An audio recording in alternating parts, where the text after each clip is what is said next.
Recently, we've all been hearing more and more about leveraging automation for our self-storage properties.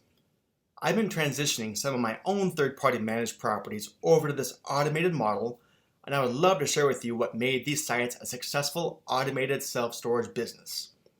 What I've learned and implemented has become the premise for my new guide, 3 Mile Storage Presents 3 Steps to Self-Storage Automation, and I want to send you access for only $1. Any self-storage owner can dramatically increase the value of their business by following this training. We're going to talk about live remote managers, contactless rentals, maintenance management, marketing, property management, and how to connect it all together. Plus, you'll also get some amazing bonuses for free. Bonus number 1, interviews with owners and operators using this automated model. Bonus number 2, a free analysis of the online attention your self-storage business is getting, because we all know attention equals rentals. Bonus number 3, free DaVinci lock. Bonus number 4, digital copy of the 3 Mile Storage book.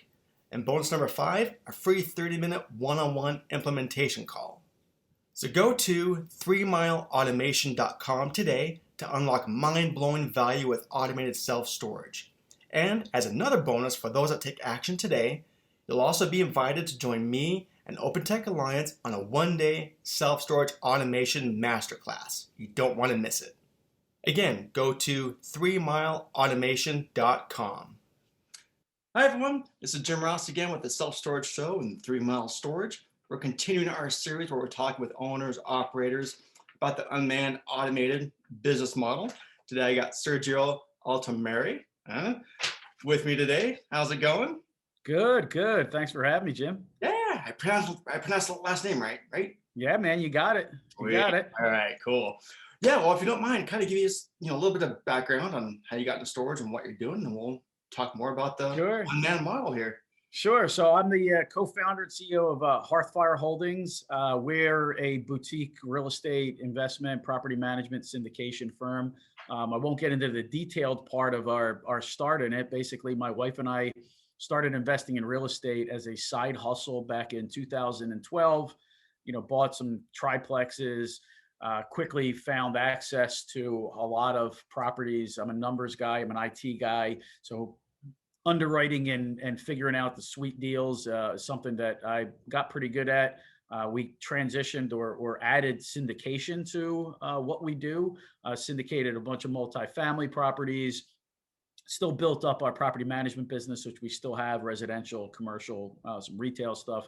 Yeah. In 2017, we wanted to get into bigger apartment buildings, and we weren't finding the numbers working. Everybody wanted stupid prices. Everybody was making, ridiculous claims of how much you can add in terms of value to property. So being that I worked for the Federal Reserve for 20 plus years, I knew that, at that time we were like 10 years into an expansion cycle. So recession was imminent, right?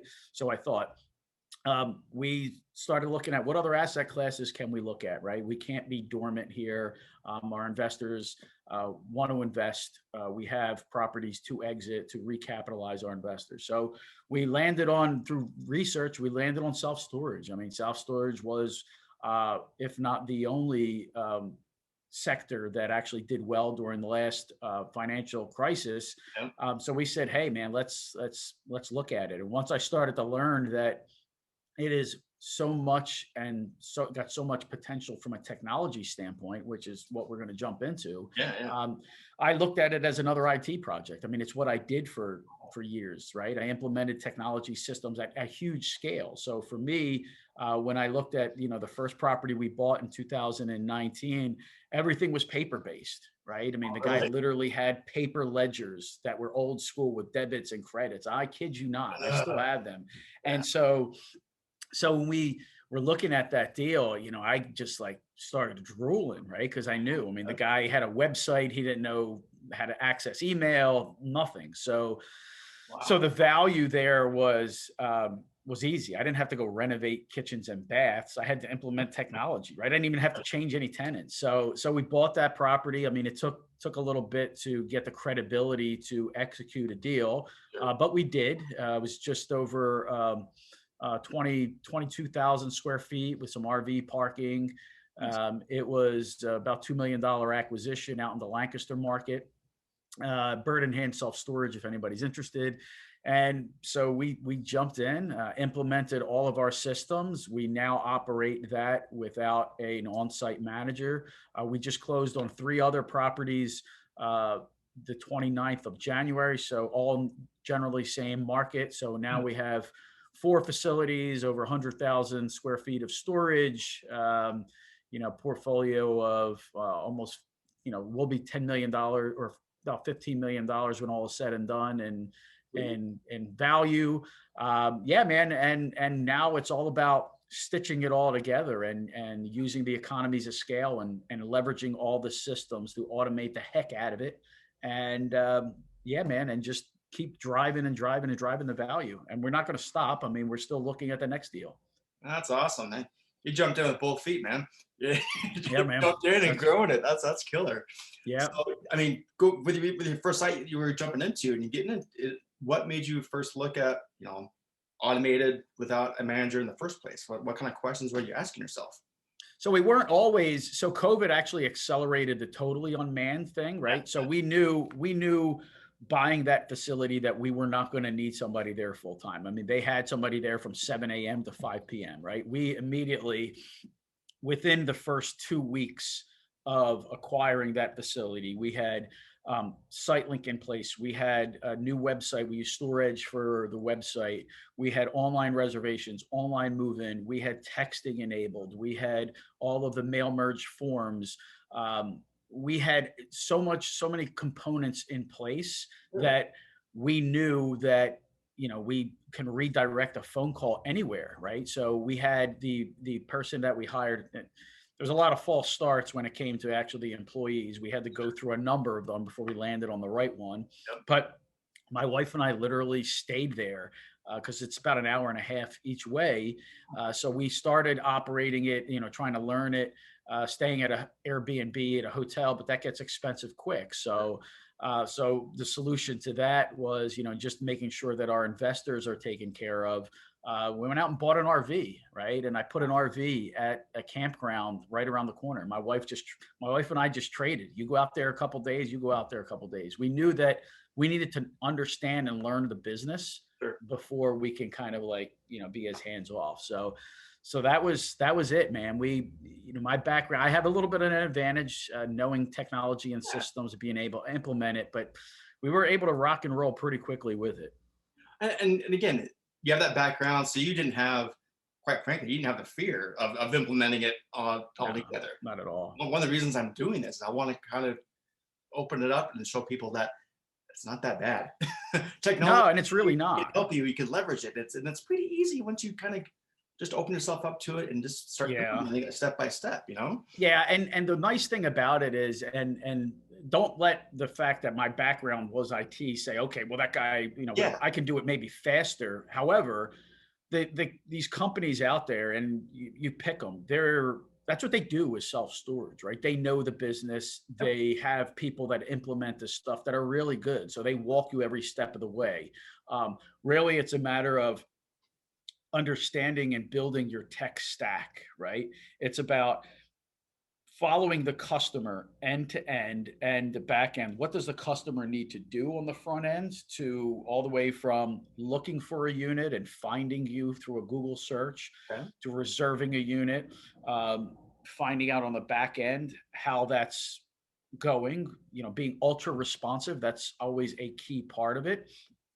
Then getting the tenant in there and then making it as easy as possible. The biggest thing is easy as possible to pay rent, right? We Yep. do that on our property management side. And the easier it is to pay rent, the easier it is for collections. And a good example of that is Amazon, right? Amazon makes it so ridiculously easy to order. They have a patent on one-click ordering. So you don't care about the money, you just buy it now, and it's there. We Yep. want to you implement that same philosophy when it comes to storage or any business for that matter. Make it as simple as possible, and it works. Yep. Yep. I go into it. I mean, my theme is three. Okay. And I look at it when I'm doing a move in, and I'll test my sites. I'll test other people's sites. I'm like, can I move in under 3 minutes? Ready, Yeah. go. And just what's that ease of use? What's that simplicity? Yeah. Step by step. And again, the softwares have come so far in the last, Sure. honestly, just few years. It's Yeah. kind of been leaps and bounds what it used to be. So you came in the industry at the right time. But it's there. Yeah. It's a lot easier for the customer's point of view. Because again, Yep. everything we're talking about here, I want you to think of it in the lens of the customer. What Yes. ease of use when they're coming into it. So walk me through it real quick. So of course they find the unit. They say, "Cool, I want this one." And moving in. They pay. They're ready to move in. Okay, now what? So we use Open Tech Gate. So the gate code, they type it in. They establish their gate code. They we require insurance, so they buy their insurance. They get a unit assigned to them. All of our vacant units have the tags on them, and they can do it at any hour of the day. We started to restrict the gate hours nowadays, but Yeah. they move in. They get documents electronically to sign their lease document, any addendums, any authorization forms. All of that happens. They go through the gate with their gate code. They take the tag off of their unit. They open up the unit. There's a disc lock waiting for them, which is factored into their admin fee. They take their lock, they move their stuff, and they're in. And that's it. And then we set them up as much as possible on auto charge. So that process happens automatically the first of every month. You just charge as much as possible. Where we had to, another interesting thing when we bought our first storage facility was we had the only thing that we had was a name and an address, right? In many cases, we didn't even have a phone number. Certainly, even though many of the phone numbers were actual cell phones, there was no, it was one of those old school approaches where there wasn't even an area code, where people assumed to know the area code, Really? right? Yeah. So we didn't have email addresses, and so we had to have a big exercise in collecting all that information. But once you have all that, then everything else is just. I mean, most people are used to getting communications through email. So email invoices. We're not having people out there sending out paper invoices. I mean, we handle the paperwork for things that we have to, Yeah. lien notices and Oh, auction notices, all the compliance related stuff. yeah. But for the most part, yeah, that's it, man. That's it.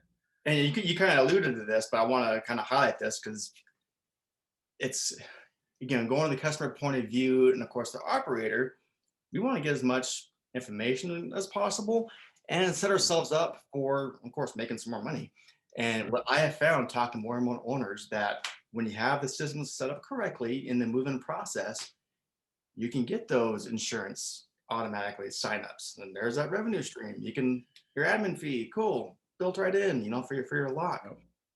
Auto pays, click right here, auto pay. If you just have it set up right, man, you just set yourself up for Yeah. success, and it makes your job so much easier later on down the line.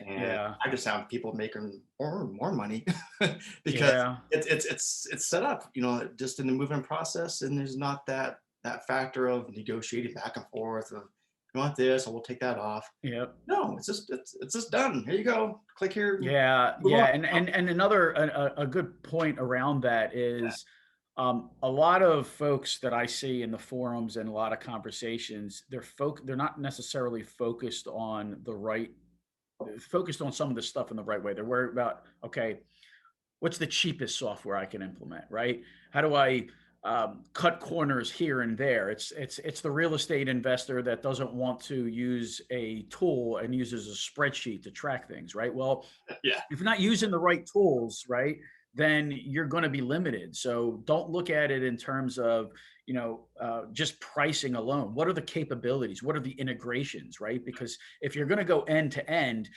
a cheap software, you might run into a roadblock where maybe there's not a gate integration system, right? Maybe there's not an online reservation or move in or whatever. So when you're building, you got to build to scale up front, and then you can scale. If you try to implement the wrong stuff, then when you try to scale, you might have to rip it out and put something else in. So do it right from the start. It may cost you an extra couple bucks, but you're going to be well positioned, right? Oh yeah. I mean, your ROI be off the charts if you do it right the first time. Exactly. I just had this conversation with an owner yesterday, and I was pretty blunt about it. I was like, "What's your payroll?"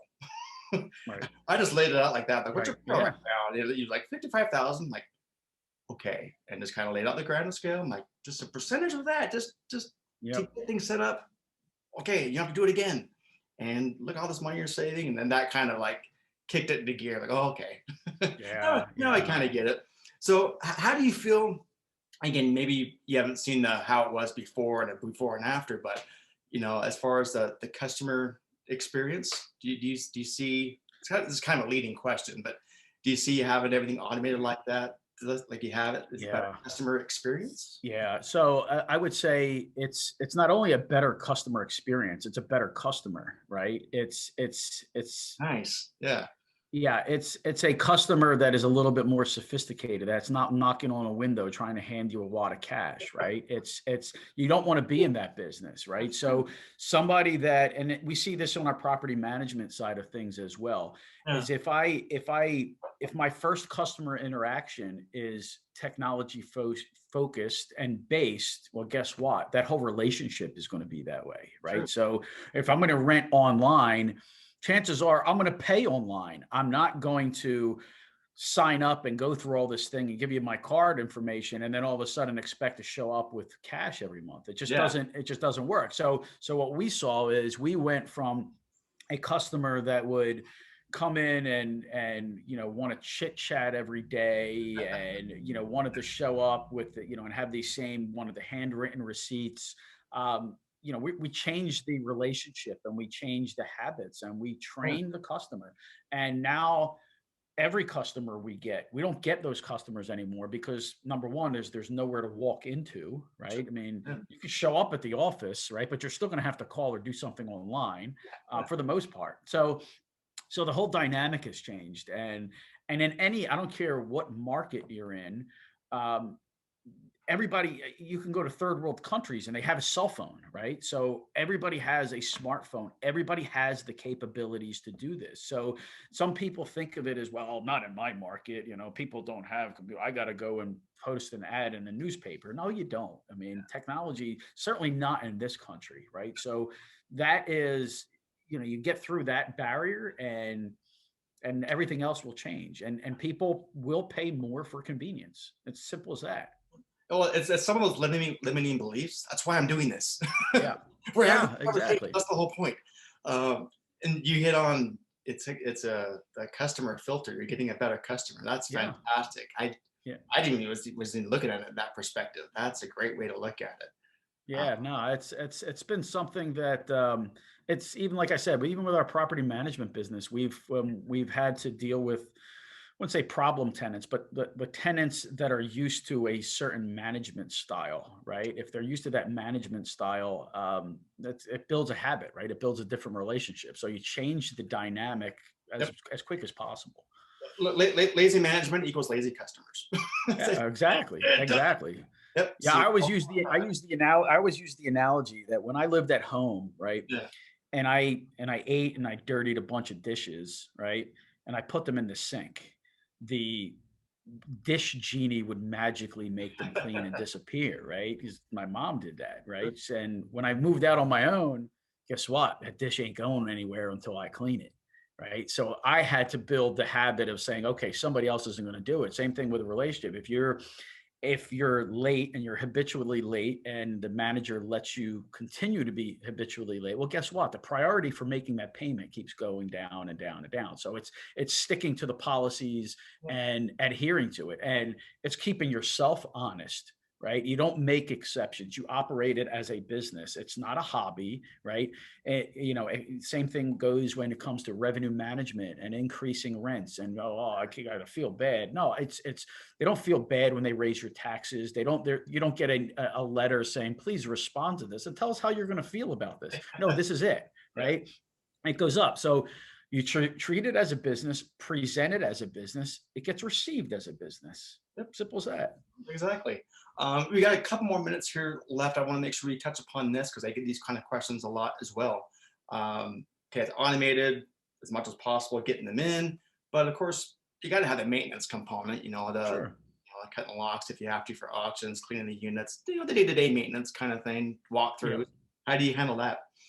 So we do have one full and one part-time employee to cover all the facilities, Okay. right? And it's to handle, so it is to handle walkthroughs. We do not skimp on. There's a physical aspect of all storage facilities. We actually just had somebody. We're in the Philadelphia, Northeast, so we've been getting a lot of snow, ice. So we had just had somebody fall. So somebody's got to check on the facilities. We do our walkthroughs, right? But so I have my walkthroughs, and then I have my Rolodex of handymen and guys that are kind of utility purpose to go grind a lock for me, go Yeah. do this, go check on that. It's more of a pool of resources to use.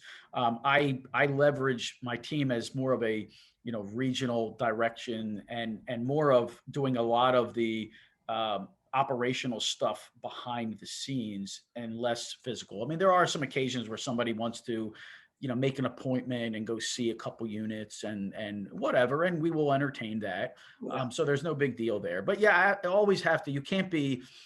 I don't know what your view is on this, but you have to have somebody, some physical presence or someone to check on things, unless it's Yeah. you, and I'm not going there. No, no, no. No.